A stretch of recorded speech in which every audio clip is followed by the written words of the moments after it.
마흔이 되면 이상한 지점에 서게 됩니다. 아직 젊다는 말을 듣는 동시에 이제는 늦었다는 말도 함께 듣게 됩니다.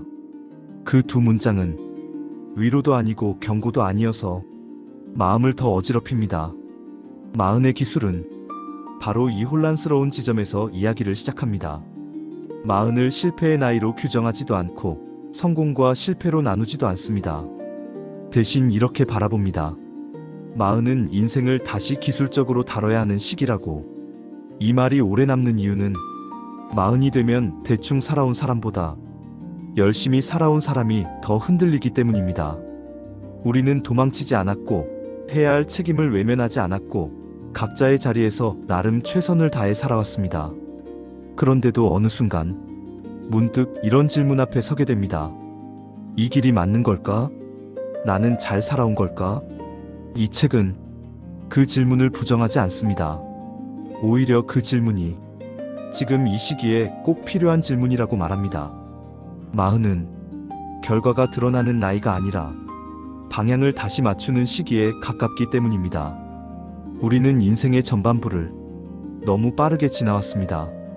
해야 할 일, 맞춰야 할 기준, 버텨야 할 자리가 분명했습니다. 그 과정에서 나는 어떤 사람인가 보다는 나는 어떤 사람이 되어야 하는가에 더 익숙해졌습니다. 마흔은 그 질문이 바뀌는 시기입니다.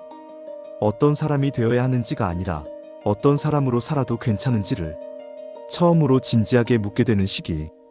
이 질문을 하기 시작했다면 이미 인생에서 중요한 지점에 도달해 있다는 뜻입니다. 책을 읽다 보면 관계에 대한 이야기가 자주 등장합니다. 마흔 이후의 삶에서 관계는 더 이상 자동으로 유지되지 않기 때문입니다. 오래 알았다는 이유로, 힘들 때 함께 있었다는 이유로 당연히 계속 가야 할 것 같았던 관계들. 하지만 어느 순간부터 몸이 먼저 반응합니다. 만나고 나면 유난히 피곤해지고 말수가 줄어들고 집에 돌아오면 이유 없이 가라앉습니다. 이건 예민해진 게 아니라 자기 감각이 돌아온 것에 가깝습니다. 이 책은 모든 관계를 정리하라고 말하지 않습니다. 다만 나를 소모시키는 관계를 정확히 인식할 필요는 있다고 말합니다. 관계는 노력으로 이어갈 수 있지만 존중 없이 이어갈 수는 없습니다. 마흔 이후의 관계는 착함이 아니라 선택의 문제에 가깝습니다. 감정에 대한 이야기도 조용하지만 깊게 이어집니다. 마흔 이후의 감정은 이전보다 더 복잡해집니다. 사소한 일에도 마음이 흔들리고 이유 없이 지치고 예전 같지 않다는 생각이 자주 듭니다. 그 이유는 단순합니다. 참아온 시간이 길기 때문입니다. 분노, 서운함, 외로움, 후회. 이 감정들은 갑자기 생긴 것이 아니라 오랫동안 눌려있던 것들입니다. 그래서 감정을 없애려 들수록 오히려 더 커집니다. 책은 다른 방식을 제안합니다. 감정을 밀어내지 말고 이름을 붙이라는 것. 이건 화인지 실망인지 짜증인지 피로인지 우울인지 외로움인지 이름이 붙는 순간 감정은 나를 집어삼키지 못합니다. 감정은 통제해야 할 대상이 아니라 내 상태를 알려주는 언어입니다. 마흔은 감정을 숨기는 데 익숙해진 나이이자 감정을 다시 읽어야 하는 나이입니다. 마흔이 되면 많은 사람들이 말합니다. 이제라도 인생을 바꿔야 할 것 같다고.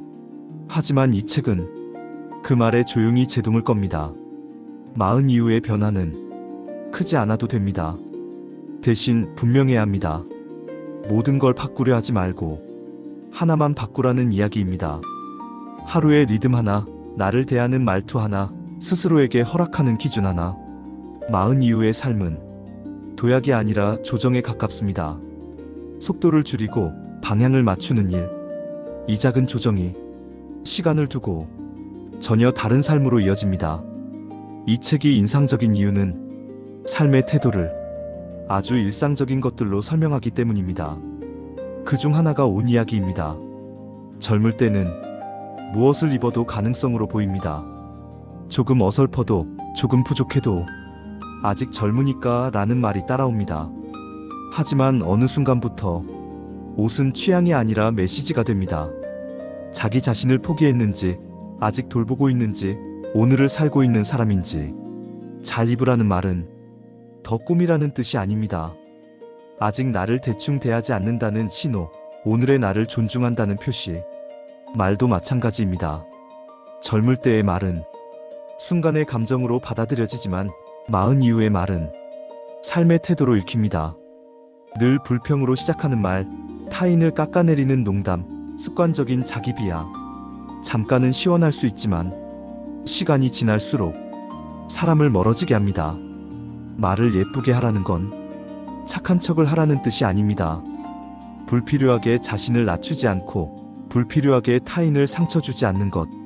말은 감정의 배출구가 아니라 삶을 설계하는 도구가 됩니다. 노후에 대한 이야기도 결국 현재로 돌아옵니다. 노후란 어느 날 갑자기 시작되는 시간이 아니라 지금의 태도가 조금씩 쌓여 만들어지는 결과에 가깝기 때문입니다. 지금의 말투, 지금의 생활 리듬, 지금의 몸을 대하는 방식. 노후를 준비한다는 건 불안해서가 아니라 나를 오래 데리고 살기 위한 선택입니다. 이 책을 끝까지 따라오면 결국 세 가지로 모입니다. 긍정성, 주도성, 그리고 건강. 긍정은 무조건 괜찮다고 말하는 태도가 아닙니다. 현실을 외면하지 않되 스스로를 함부로 비난하지 않는 태도입니다. 주도성은 모든 걸 바꾸는 힘이 아니라 아주 작은 선택을 내가 하고 있다는 감각입니다.